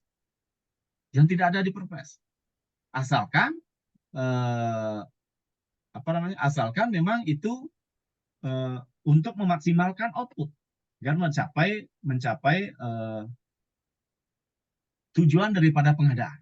Ya, di PPK menggunakan selain jenis kontrak yang ada di Perpres itu boleh, ya, asal harus memperhatikan prinsip efisien, efektif, ya, tidak bertentangan dengan peraturan perundang-undangan. Tidak bertentangan. Tadi peraturan perundang-undangan menyebutkan bahwa ketika berkontrak ada 4 syarat yang harus dipenuhi, gitu ya, 4 syarat. Kecakapan para pihak dan syarat objektif salah satu adalah satu sebab yang halal. Itu. Nah, bagaimana menjawab pertanyaan APH? Inilah pentingnya kita membangun argumentasi. Nah, kelas-kelas seperti inilah kita membangun argumentasi. Argumentasinya adalah apa yang dilakukan dalam kontrak itu tadi tidak melanggar 4 hal syarat berkontrak. Yang kedua, bertujuan untuk mencapai output pekerjaan. Kita pahami pengadaan barang jasa kan berbasis output sebenarnya. Yang penting tercapai outputnya. Dan yang tidak kalah penting kalau kita bicara APH, ada 5 larangan yang harus kita hindari dalam pengadaan. 5 larangan itu adalah pertama suap, kedua fiktif, ketiga markup, keempat penipuan, kelima persekongkolan. Sepanjang tidak ada itu, kalau kita bisa mengargumentasikan sebuah proses pengadaan, kenapa sih ini ditunjuk langsung begitu? Kenapa ini menggunakan kontrak multi-years? Argumentasinya adalah by teknis. Makanya dalam peraturan pun, dalam PMK, Peraturan Menteri Keuangan, semua izin atau permohonan kontrak tahun jamak wajib ada kajian teknis. Yang paham teknis tentu kita, orang-orang pengadaan. Tentu user, orang pengadaan. APH kalau saya pikir dengan diberikan argumentasi bahwa ini tidak ada 5 ruang tadi, tidak suap, tidak markup, tidak fiktif, tidak persekongkolan, tidak penipuan, tidak ada celah untuk kita dianggap sebagai sebuah pelanggaran hukum gitu, tidak sebagai sebuah pelanggaran hukum gitu. Itu yang saya ingin dorong teman-teman untuk membangun argumentasi itu. Dan ini adalah inovasi, dan inovasi itu dilindungi oleh undang-undang. Inovasi itu kalau saya lihat adalah sebagai sebuah kebijakan. Kebijakan itu dilindungi undang-undang. Undang-undang di Indonesia ada Undang-Undang 30 2014. Diskresi, discretion of power. Kalau kita bawa ke konsep hukum, diskresi itu adalah sebuah kewenangan yang bebas. Kalau kita lihat konsep hukum administrasi, karena kewenangan adalah inti daripada hukum administrasi, ada 2 kewenangan. Kewenangan terikat dan kewenangan bebas. Semua pejabat pemerintahan itu dibekali dengan 2 kewenangan. Kewenangan terikat ini berarti terikat dengan peraturan perundang-undangan. Ada kewenangan bebas. Kewenangan bebas ini tidak ada dasar peraturan perundang-undangannya, tetapi harus dilakukan. Kenapa harus dilakukan? Dalam konsep hukum, hukum itu adalah mencapai tujuannya. Kalau konsep negara hukum Indonesia, negara Indonesia itu adalah konsep hukum kesejahteraan, welfare state. Berarti tujuan daripada kebijakan itu adalah mencapai kesejahteraan. Karena pemerintah dalam mencapai tujuan kita bernegara tidak boleh tinggal diam. Nggak boleh tinggal diam. Dibekali kewenangan terikat dan kewenangan bebas. Kalau tidak ada peraturan undang-undangnya, dikeluarkan kebijakan. dikeluarkan kebijakan. Ya, kebijakan berarti kita sudah bicara, bukan lagi kita bicara kalau dalam konsep hukum reh matahid. Reh matahid itu sesuai tindakan pemerintah sesuai dengan peraturan perundang-undangan. Reh itu peraturan perundang-undangan. Tetapi kita sudah bicara dul matahid. Ini bicara hukum. Dul matahid. Dul matahid itu sesuai dengan pengertiannya adalah dul itu tujuan. Jadi kita tidak lagi bicara rehmatul haid sesuai dengan peraturan regulasi, tetapi kita bicara dul matahid, tujuan daripada kebijakan itu dikeluarkan. Asal tujuannya adalah untuk, kalau kita pengadaan, untuk memaksimalkan output, untuk lebih efisien, untuk lebih efektif. Kalau kita bicara lebih luas lagi spektrum daripada kebijakan yang diambil pemerintah itu adalah tujuannya adalah kesejahteraan, welfare state kita. Itu menurut saya, Pak Ferry, ini agak kita bawa ke sedikit akademis pembahasannya, karena memang kita Benar-benar. membangun argumentasi itu harus kita paham konsep dan teorinya gitu. Itu Pak Ferry. Baik, baik Pak Beli. Belum ada yang mau diskusi langsung ini Mbak Temboresen. Ini dari Pak Ishar ya. Bagaimana awal penerapan jasa konsultan perorangan Pemda? Mengingat di daerah kami sampai sekarang BPKD belum menerima jenis jasa konsultasi perorangan. Jadi jasa konsultasi perorangannya belum, masih badan usaha B. Apakah diperlukan Perbup dalam menetapkan segmentasi anggaran jasa konsultasi perorangan seperti itu? So, mungkin saya sedikit sharing saja. Di tempat kami memang ada standar biaya yang begini. Ada standar biaya remunerasi. Kalau misalnya tidak ada, mungkin bisa digunakan standar remunerasi dari profesi, mungkin bisa digunakan. Karena tempat kami sudah ada standar biaya yang dikeluarkan oleh peraturan gubernur untuk memfasilitasi ini. Ada beberapa konsultan perorangan yang memang kita hire sesuai dengan standar Pergub. Gitu. Berarti untuk perorangan sudah ditetapkan ya beliau kalau di Bali Ya, ya. sudah ada. Di tempat kami sudah ada. Oke. Baik. Selanjutnya dari Pak Agus Kurniawan ini, nah ini sama tadi beliau untuk pekerjaan pengelolaan limbah rumkit Oh iya, baiknya dengan Bang kontrak Medis ya. payung saja atau multi years ini. Kalau tempat kami kombinasikan. Kami menggunakan kontrak payung sekaligus multias. Kontrak payung kami 3 tahun. Jadi kontrak payung kami 3 tahun. Jadi perhitungannya kita pembayaran selama 3 bulan. Setiap 3 bulan kita lakukan perhitungan bersama berapa kilo yang sudah diangkut sesuai dengan manifest yang kita terima. Berapa kilo yang sudah dimusnahkan. Itu sesuai manifestnya. Kita lakukan perhitungan bersama, baru kita bayar sesuai dengan satuan kontrak yang kita sepakati, satuan harga yang kita sepakati di kontrak. Jadi kontrak payung multi-years. Kenapa kami multi-years kan? Karena setiap tahun kami akan ada pekerjaan ini. Itu bedanya kami karena kami di rumah sakit BLU.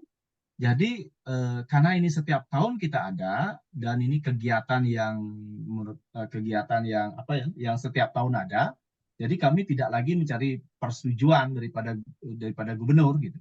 Tapi kalau kegiatannya itu tidak setiap tahun ada, misalnya membangun gedung seperti itu wajib memang butuh persetujuan DPRD dan kepala daerah. Nah, itu sekaligus menjawab pertanyaan Pak Mantawa ini.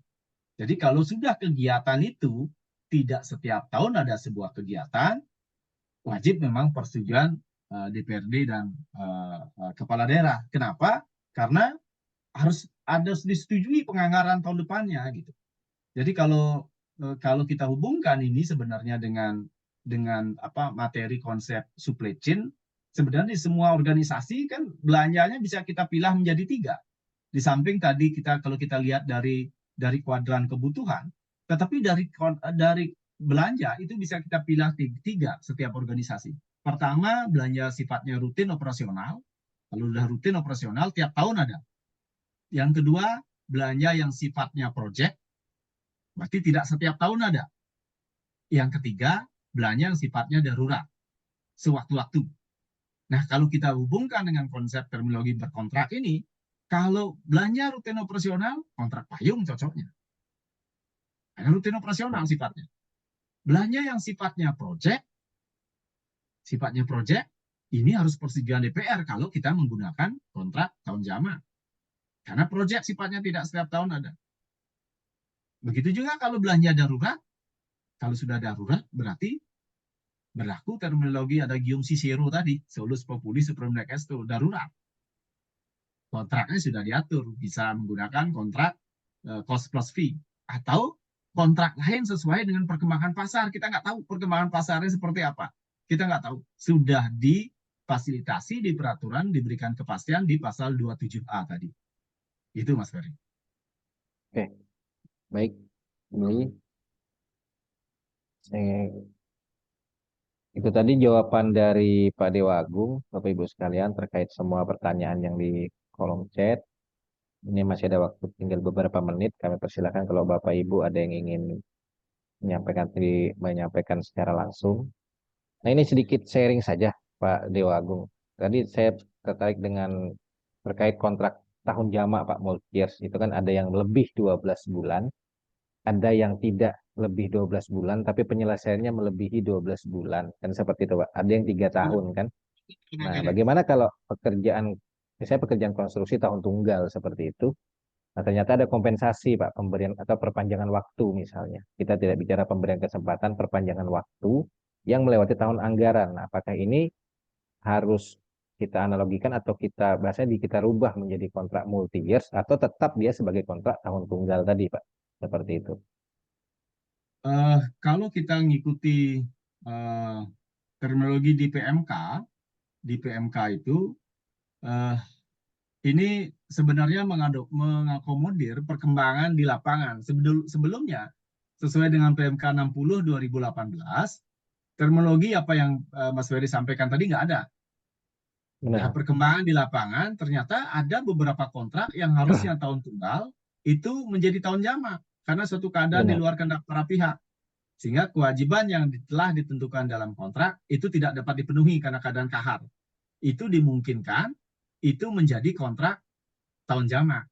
Dalam arti Tahun jamak. pekerjaannya tahun jamak dia. Kontraknya tetap dia kontrak itu, tapi Tetap tunggal ya. ya, tapi itu pekerjaan di tahun jamak dia. Pembebanan anggarannya tahun jamak maksudnya. Oh. Karena Berarti kalau tetap kita nanti lihat itu persetujuannya kalau kita analogikan kalau daerah itu persetujuan PA saja yang boleh pengguna anggaran kalau seperti itu atau iya kalau terminologi di APBD pengguna anggaran. persetujuan Jadi pengguna anggaran ya. pekerjaannya yang tahun jamak sebenarnya. Karena ini kan terkait dengan luncuran anggarannya sebenarnya. Benar. Rasanya sih menurut saya hal begini rasanya sudah sering di lapangan. Cuman kan PMK-nya diubah untuk memberikan sebuah kepastian aja bahwa ini sudah ada kepastian hukumnya begitu. Karena kita sih Baik. saya selalu bicara karena saya orang hukum, selalu bicaranya adalah kadang-kadang kita selalu mengejar sebuah kepastian hukum, padahal kita tahu tujuan hukum itu tidak hanya kepastian, ada kemanfaatan, ada keadilan. Karena tujuan hukum kepastian itu tujuan hukum yang paling bawah sebenarnya. Kalau Gustav Rothschild menyampaikan, Gustav Rothschild ini ahli hukum Jerman menyampaikan bahwa tujuan hukum paling tinggi itu adalah keadilan.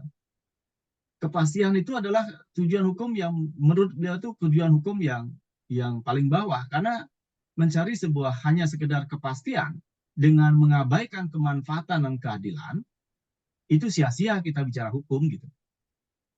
Hanya sekedar kepastian yang kita cari. Karena kepastian itu nggak ada yang pasti dalam hidup kita, kecuali kematian dan kelahiran yang pasti. Nggak ada yang pasti. Tapi bagaimana caranya kita mendapatkan sebuah kemanfaatan dan keadilan? Itulah tujuan hukum yang paling hakiki adalah keadilan. Karena kalau sudah adil, sudah pasti ada kepastian gitu. Kalau sudah adil, sudah pasti bermanfaat gitu. Itulah kenapa tujuan hukum paling tinggi itu adalah keadilan, bukan kepastian. Bukan kepastian. Nah, sekarang kita akan selalu berdebat di tataran kepastian. Benar. Di tataran kepastian. Karena selalu yang kita perdebatkan adalah pasal-pasalnya. Yang kita perdebatkan itu bukan apa pemikiran yang ada di belakang pasal itu kenapa dibuat gitu. Itu menurut saya kita wajib ini apa namanya kita harus mengarah ke sana. Kita harus mengarah ke sana. Kita semua harus mengarah ke sana sehingga ruang-ruang apa namanya inovasi itu terbuka di pengadaan gitu. Sehingga pengadaan kita tidak begini-begini saja terus gitu maksud saya. Pasti ruang-ruang Betul. itu terbuka di pengadaan gitu. Itu menurut saya rasanya sih teman-teman banyaknya lagi liburan, lagi di jalan ini sehingga eh, belum belum banyak yang bisa on kamera juga nggak banyak gitu ya. Ya, Eh, ya, ya. tapi indah liburan itu kalau bisa bisa sharing-sharing seperti ini bermanfaat lah hari libur kita gitu.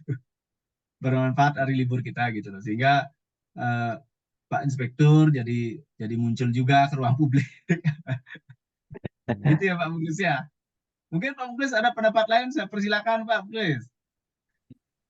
Nggak ada pendapat, Bli. Luar biasa lah. Eh, Tergantung ini ya, mindset cara berpikir kita saja gitu kan. Jadi Betul betul Pak. luar biasa, keren, keren secara Saya pembahasan. Pak Muklis izin Pak, saya sebenarnya di Bali mungkin satu-satunya IAPI ya DPD IAPI di Indonesia. Saya menyelenggarakan debat pengadaan Pak. Ini minggu depan saya rencananya debat pengadaan ini saya selenggarakan minggu-minggu ini Pak. Tapi Kepala Biro PBJ Provinsi Bali nggak mengizinkan. Habis pencoblosan katanya karena acara ini acara debat pengadaan ini kami selenggarakan di Wantilan DPRD Provinsi Bali. Jadi ada gedung di situ. Eh, Kita ingin kenapa kita selenggarakan di gedung DPRD karena teman-teman ini saya ingin mereka bebas bicara gitu. Karena kalau sudah bicara di gedung rakyat kan dilindungi, Pak. Saya ada acara debat pengadaan nanti. Debat pengadaan ini kita membahas 3 tema, Pak Muklis dan teman-teman semua. 3 tema itu, satu katalog konstruksi. Nah, ini kan perdebatan nih katalog konstruksi nih. Iya, keren, keren. Betul. Katalog konstruksi ini menurut saya perdebatan. Saya pribadi, Pak Muklis, izin mohon maaf kalau mohon maaf dengan segala kekurangan saya. Yang saya pahami selama ini belajar pengadaan, mungkin saya belum nyampe karena saya juga tidak update selalu ilmunya saya. Yang namanya beli bangunan itu adalah, yang namanya bangunan itulah membangun bukan membeli gitu.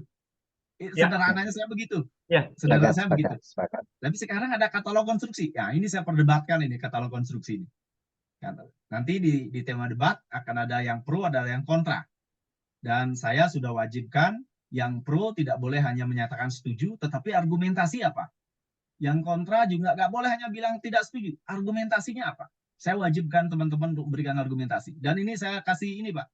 Semua peserta itu saya berikan apa namanya subsidi uang representatif 1,5 juta per ininya untuk hadirnya untuk ke debat. Karena saya di keren, Bali keren. saya di Bali IAPI itu karena organisasi profesi kegiatan kita selama setahun kita bisa kumpulkan dana kami kembalikan kepada profesi. Jadi dana itu saya kembalikan kepada profesi. Nah ini kami di Bali. Yang kedua tema yang kita bahas itu adalah P3DN. Saya merasakan sendiri Pak Muklis di rumah sakit. Ini Iya, mudah-mudahan iya. teman-teman ada yang banyak di rumah sakit ini ya. Kalau kita dipaksa menggunakan P3DN, kalau saya selalu bicara pengadaan itu membangun ekosistem, Pak Inspektur, membangun ekosistem. Ya, sepakat. Ekosistem P3DN itu belum terbangun, kalau menurut saya. Ya, Contohnya, Pak Muklis, dokter-dokter ketika dia di kampus, mereka biasa praktikum menggunakan produk Bayer Jerman. ya, Sudah familiar ya. ya. Begitu dia ke lapangan Produk. tugas di rumah sakit di rumah sakit, mereka dipaksa menggunakan produk Tangerang. Bagaimana mereka percaya diri? Betul. Ya, sepakat. Ini kan harus dibangun ekosistemnya dulu kita bicara. Ekosistem. Itu. Yang ketiga Pak Muklis yang saya perdebatkan adalah keberadaan PPK. Weh, Yang mantap. menurut Hadir saya, kalau gitu saya. ayo Adir. Itu Yang sudah ada menurut di saya, anu Pak. Pak Dewa, mohon maaf sudah ada di Keren, keren. tombol chat Pak. Itu ada. Pak, kami boleh dapat undangannya nggak? Itu Wes, udah oh ada tuh Pak undangan, yang di kolom chat kayaknya itu Pak. luar biasa ini. Tuh, Inovasinya luar udah biasa, ada tuh Bli. Pak. saya Atas share ya, semoga debat, saya share di semoga sini acara. apa namanya KAK debat saya di grup di chat saya share. Karena ini debat pengadaan ini memang yang pertama di Indonesia dan memang saya di Bali selalu yang pertama. Saya Keren. tidak ingin didahului Luar tempat lain. biasa, luar biasa. Jadi kalau saya lihat teman-teman di ini ya, di apa namanya, di pengadaan itu ketika kita bicara PPK, saya lihat banyak sekali sekarang eh, belanja pemerintah itu terhambat gara-gara PPK. Banyak yang terhambat gara-gara PPK. Yang kedua, banyak orang dengan berlindung di balik aturan, ada yang menghindari untuk mengambil tanggung jawab, tugas tanggung jawab itu. Padahal kalau kita bawa ke konsep kewenangan, mohon maaf karena saya orang hukum, kewenangan itu kan ada atribusi, delegasi, mandat. Ya kan begitu. Betul, Di betul. posisi mana itu kewenangan itu? Hmm, Apakah di delegasi? hmm, Apakah di mandat? hmm. Atau sesuai dengan Undang-Undang 30 2014, ada kewenangan subdelegasi yang bisa didelegasikan satu tingkat di bawahnya. Nah ini di Hmm. pengadaan ini di siapa kewenangan delegasi, subdelegasi, kewenangan mandat itu di mana? Sehingga akan berbeda cara pandang kita kalau kita melihat pertanggungjawabannya di mana. Ya. Ini kan belum banyak mengupas dari sisi sebuah teori kewenangan, Pak Muklis. Hmm, hmm. Belum banyak mengupasnya. Kita hanya berkutat di tataran pasal-pasalnya saja. Kita hanya berkutat di tataran dogmatik hukumnya. Kita belum pernah naik diskusi ke tataran teori hukum, apalagi filosofi hukumnya. Filosofi hukum. Ya. Kan begitu, Pak. Hmm, Jadi hmm. kalau dalam lapisan ilmu hukum kan ada dogmatik, ada teori, ada filosofi. Kalau dogmatik itu di tataran S1, teori di tataran S2, filosofi di tataran S3. Jadi kalau saya lihat teman-teman, mohon maaf dengan segala hormat, kita sudah S2, S3, tetapi masih berkutat di tataran S1, di tataran dogmatik hukum. Gimana Pak Muklis? Iya, iya, iya. Sharing Wah, pendapat dong Pak Inspektur. enggak lah. Itu Ayo. saya kira seru lah nanti di Bali tuh. Insya Allah hadir lah. Diusahakan hadir lah nanti. Keren, Saya keren. bikin acara debat pengadaan Pak. Tiga hal itu memang hal yang ini ya. Saat ini keren itu. Masih belum ini ya, belum apanya fix lah untuk dan perlu diangkat di dalam perdebatan yang saya kira sangat Perlu Pak, menarik. perlu Keren. Pak, karena teman-teman Ya, kita Pak, teman-teman betul. profesi kita tidak biasa membangun argumentasi Pak. Ya, Tidak biasa membangun argumentasi. Yang mereka bangun itu menurut saya hanya selalu kita berkutat di tataran prosedural saja. ya, Sehingga sehingga ketika ada suatu case harusnya itu ditarik ke tataran konsep dan teorinya. Itu Pak. ya. Sehingga banyak kita itu kadang-kadang takut duluan untuk berargumentasi karena tidak paham konsep dan tidak paham teorinya Pak. Yang dicari pasalnya aja ya, Bro ya. Pak ini cari pasalnya aja sehingga hanya berkutat di tataran dogmatiknya aja Pak. Dogmatiknya aja, betul, betul. Dogmatiknya saja. Harusnya kita bawa naik itu perdebatan itu ke tataran konsep-konsep, teori-teorinya gitu Pak. Saya lebih senang kita berdebatnya di tataran di situ Pak. Sip. Saya lebih senang di situ. Sehingga pengadaan kita itu akan menjadi ini Pak, menjadi lebih luas Pak. Kajian keilmuan pengadaan kita tuh semakin luas Pak. Semakin luas Pak. Gitu Pak. Kalau menurut saya seperti itu sih, karena saya senang sekali ketika kita bicara dari sisi kajian pengetahuan Pak. Ya, Kajian ya. pengetahuan. Keren nih. Kayaknya waktunya udah cukup nih. Sambil nanti menunggu jadwal debat di Bali nih, Bang Ini Jerry. saya share Pak. Ini kebetulan Oke, boleh, silakan. saya bersurat ke LKPP. Kami mohon panelis debat. Ada Pak Patria saya undang. Ya. Saya juga undang satu orang akademisi sebagai panelis dan dari IAPI juga panelis. Pokoknya saya ingin teman-teman saya di profesi pengadaan itu mendapatkan manfaat dari organisasi profesi itu yang pertama Pak. Ya, IAPI harus. itu adalah organisasi profesi. Organisasi profesi. Jadi organisasi profesi itu harus memberikan manfaat buat profesinya. Kalau enggak, ya usah jadi pengurus organisasi profesi gitu Pak Muklis. Harus bermanfaat. Mereka berikan manfaat buat profesi. Harus tuh. Itu. Nah, itu saya share ininya. Apa namanya? Ada proposal di situ, proposal debat. Mohon Pak Inspektur berikan Ya, saya masukan terkait debat ini.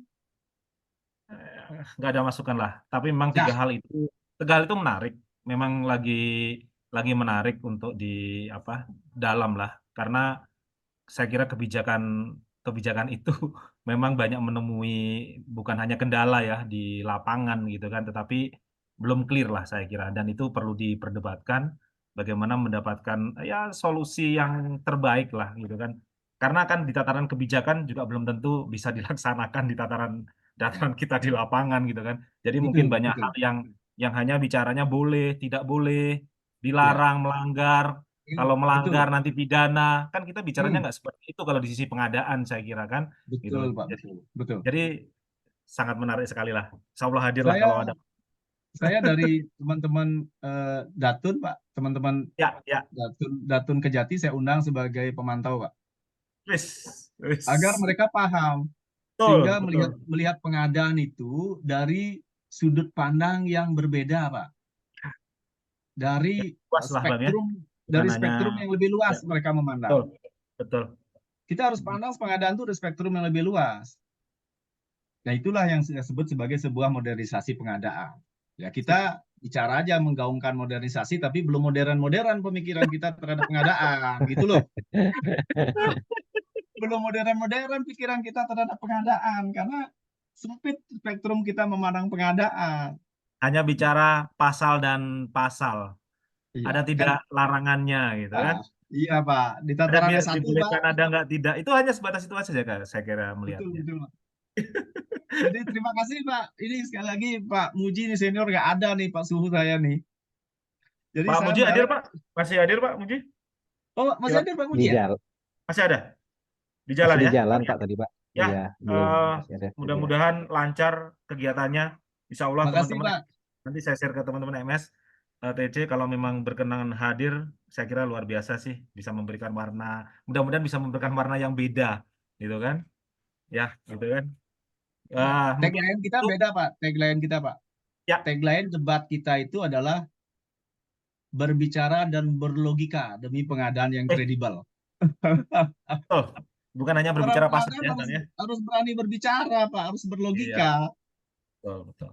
Ya, ya, keren, Ya, keren. syukur-syukur Dan, ada link YouTube atau link Zoom-nya ya, Pak Siap, Muktis. siap, Buat siap. kami yang di Saya daerah jauh siapkan ya Pak. link YouTube. Saya siapkan. Mudah-mudahan menarik Ayo, nih. Mudah-mudahan Pak. ininya keren, eh, keren, keren. responnya bagus buat teman-teman di Bali. Ya, mudah-mudahan Oke. lancar, sukses. Beli nanti Terima acaranya. kasih, makasih. Mudah-mudahan. Terima kasih Pak Mulis, makasih. Ya, saya mewakili dari Muji Santosa Training Consulting. Terima kasih, Beli. Jadi memang dari awal saya mengikuti tadi ini ya, yang disampaikan itu bukan hanya tataran ini ya, tapi tataran yang lebih luas yang disampaikan Beli tadi. Jadi luar biasa, saya selalu Beli, sukses acaranya. Mudah-mudahan bisa memberikan pencerahan-pencerahan di lain waktu. Terima kasih mewakili Pak Muji Santoso dari Muji Santoso Training Consulting. Silakan Bang Jeffy. Oke, baik. Terima kasih Pak Muktis. Terima kasih banyak Pak Dewa Agung. Suatu materi yang luar biasa Pak. Tambahan ilmu yang luar biasa buat kami dan juga buat teman Bapak Ibu teman-teman sekalian. Ya, sekali lagi kami mohon Pak, nanti kegiatan ya siapa tahu ada link Zoom atau link YouTube-nya buat kami di daerah seperti itu Ya, yang mungkin belum bisa bergabung ke sana.